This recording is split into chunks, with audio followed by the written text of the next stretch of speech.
Bagaimanakah cara menyadarkan orang yang malas untuk melaksanakan sholat? Dan apa yang menyebabkan seseorang malas melaksanakan sholat sementara dia tahu sholat merupakan kewajiban? Dua pertanyaan. Yang pertama, bagaimana cara menyadarkan orang yang malas untuk melaksanakan sholat? Ikhwatul kiram rahiman rahimakumullah, al-hidayah biyadillah. Hidayah di sisi Allah Azza wa Jal. Bahkan Nabi pun beliau tidak bisa memberikan hidayah. Qala Allah Jalla wa Ala, Allah berfirman, innaka la tahdi man ahbabta walakinna Allah yahdi man yasha. Engkau wahai Nabi, la tahdi man ahbabta, tidak bisa memberikan hidayah, at-taufiq bagi orang yang engkau cintai. Hanya Allah Subhanahu wa ta'ala sajalah yang memberikan hidayah kepada siapa yang Allah kehendaki. Termasuk paman beliau, Abu Talib. Nabi alaihi salatu wasallam demikian bersemangat, yahris hirsan aziman, semangat yang luar biasa untuk hidayah pamannya. Namun hidayah biyadillah, di tangan Allah Subhanahu wa ta'ala. Sehingga ketika ada pertanyaan seperti ini, bagaimana cara menyadarkan orang yang malas untuk melaksanakan sholat, antum minta tolong pada Allah, doa pada Allah agar Allah memberikan orang yang malas ini hidayah. Mungkin dia adalah kerabatnya, orang tuanya, ya, atau temannya dan seterusnya. Ya. Doakan agar Allah memberikan hidayah kepadanya. Hada awalan, yang pertama. Kemudian yang kedua, jangan antum berhenti di dalam memberikan nasihat. Ya, nasihat, ya. Targhib wa tarhib. Antum beri tarhib, motivasi, targhib, motivasi, dan juga tarhib, ditakut-takuti. Demikian thariqatul Quran was sunnah, ya. Diingatkan tentang betapa besarnya pahala sholat, ya, agungnya ibadah ini, ya, dan keutamaan-keutamaan yang sangat banyak. Mungkin dengan itu akan mendorong seorang untuk beramal.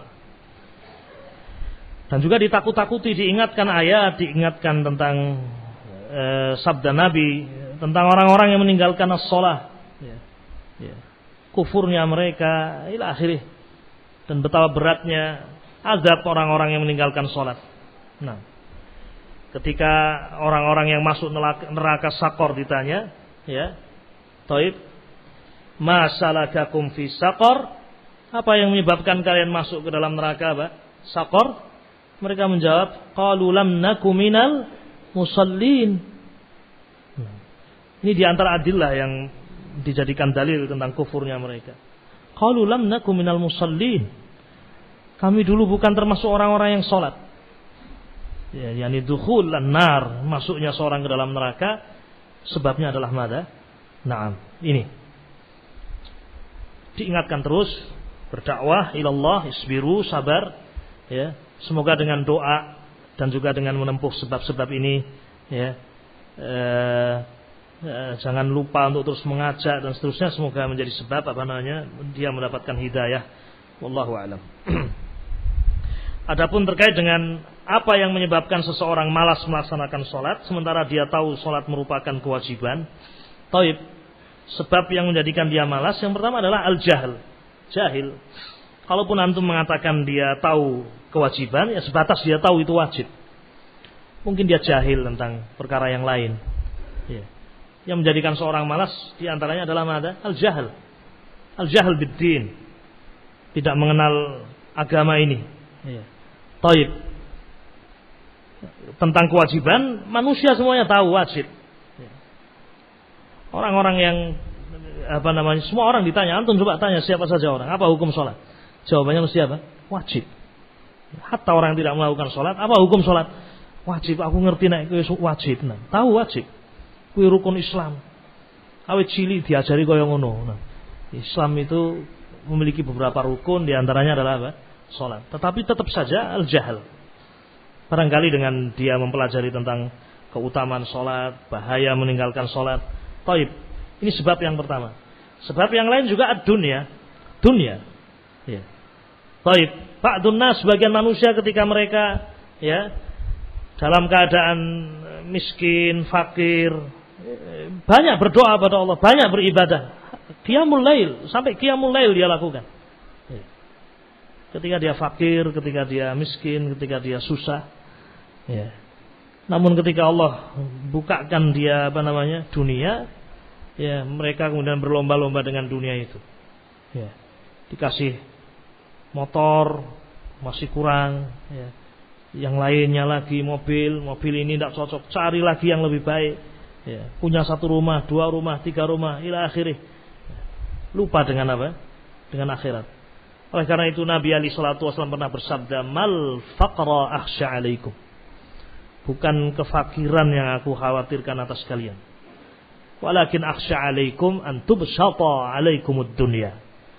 Tapi yang saya khawatirkan atas kalian justru ketika dunia itu dibentangkan di hadapan kalian. Naam. Dibentangkan di hadapan kalian. Fa tanafasu fiha.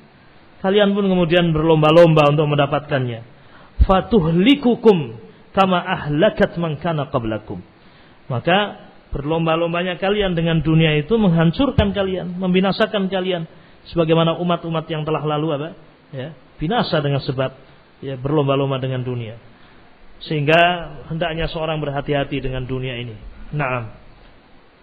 Jangan seorang kemudian tidak tanabbuh, berhati-hati dengan dunia ini. Hati-hati ikhwatil kiram rahimakumullah. Dan ini semuanya menjadi perkara yang harus kita selalu saling mengingatkan. Bahwasanya dunia ini tidak ada nilainya di sisi Allah. Wal akhiratu khairu wa abqa, wal akhiratu khairul laka minal ula. Nah, ini diantara sebab kenapa seorang kemudian malas. Maka diingatkan, wallahu a'lam.